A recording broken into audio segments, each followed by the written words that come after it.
पूजा आटोपून तयार होऊन निघाले ते परळीच गाठलं. विमान हेलिकॉप्टर करत गोपीनाथ गडावर गेले. सन्माननीय मुख्यमंत्री दोनही उपमुख्यमंत्र्यांसमवेत गोपीनाथ गडावरनं कार्यक्रमस्थळी निघाले. त्यांची गाडी बंद पडल्यामुळे मी परत गाडीतून उतरले. त्यांचा विषय काय झाला बघितला, परत गाडीत बसले आणि कार्यक्रमाच्या स्थळी मी निघाले. कार्यक्रम होता सरकार आपल्या दारी. त्यासाठी धनंजय, दोनही उपमुख्यमंत्री आणि मुख्यमंत्री यांच्या समवेत तीर्थक्षेत्र विकासाच्या निमित्ताने वैद्यनाथ प्रभूच्या तिथे भूमिपूजनाचा कार्यक्रम झाला. वैद्यनाथ प्रभूचा अभिषेक देखील केला सर्व कार्यकर्त्यांच्या समवेत आणि तिथून आम्ही सरकार आपल्या दारीच्या कार्यक्रमाकडे निघालो.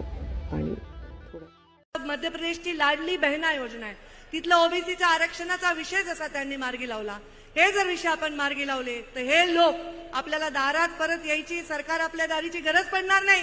दारात येऊन आशीर्वाद देतील, दारात येऊन आपल्याला परत संधी देतील, असं यावेळी मी आत्मविश्वासाने सांगते. आणि हे पहा, थकून घरी आले. 2 मिनटं बातम्या बघावं म्हणलं तर हे ब्राउनी आणि बादशाह माझे 2 गार्ड बघा कसे बसलेले आहेत माझ्या भोवती.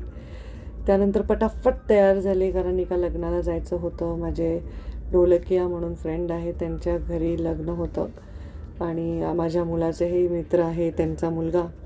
आणि लग्नाला तयार होऊन निघाले की हा बादशाह बघा कसा मला धरून बसला आहे. 1 कप मी चहा निवांत पीत होते आणि माझ्याकडे काम करतो तो शिव म्हणाला, ताई मी तुमचा फोटो काढतो, तुम्ही खूप फ्रेश दिसताय. दिवसभर थकून आल्यावर पण मी फ्रेश दिसत होते, ह्याचं मलाही कौतुक वाटलं.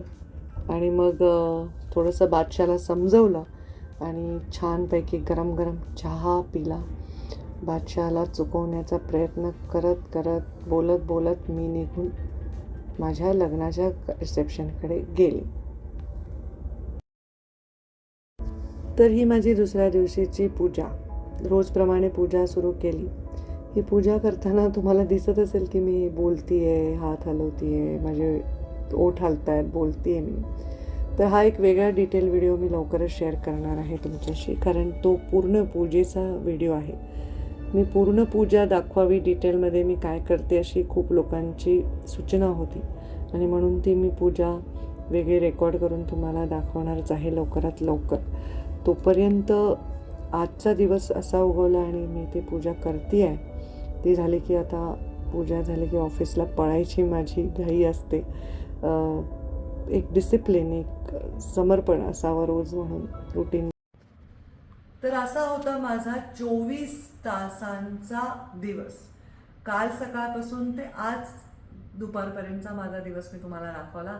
म्हणजे अगदी सकाळी उठून देवाची पूजा करण्यापासून ते विमानातून हेलिकॉप्टरमधनं परळीचा कार्यक्रम करून परत येऊन ते एका फ्रेंडकडे लग्नाला जाऊन परत तो दिवस संपवून दुसऱ्या दिवशी सकाळी उठले आणि परत ऑफिसला जाण्याच्या आधी देवपूजा केली. असा एक पूर्ण 24 तासाचा मी दिवस तुम्हाला दाखवला आहे.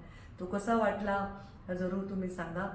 मला खूप प्रोत्साहन मिळतं, कारण तसं तर राजकारणामध्ये टी व्हीवर आणि मीडियावर मी रोज दिसत असते, पण जेव्हा माझ्या यूट्यूबचे व्हिडिओजवर मला प्रोत्साहन मिळतं आणि मला सगळ्या मैत्रिणी आणि सगळे लोक म्हणतात ताई आम्ही तुमचे व्हिडिओ बघतो, तेव्हा मला खूप खूप आनंद वाटतो. तर तुम्हाला आवडला तर जरूर लाईक करा आणि सबस्क्राईब करा. लवकरच मी तुमच्या सर्वांबरोबर लाईव्ह करणार आहे. काही महत्त्वाचे असे विषय घेऊन आपण नक्कीच एकमेकांशी विचारांची देवाणघेवाण करूया.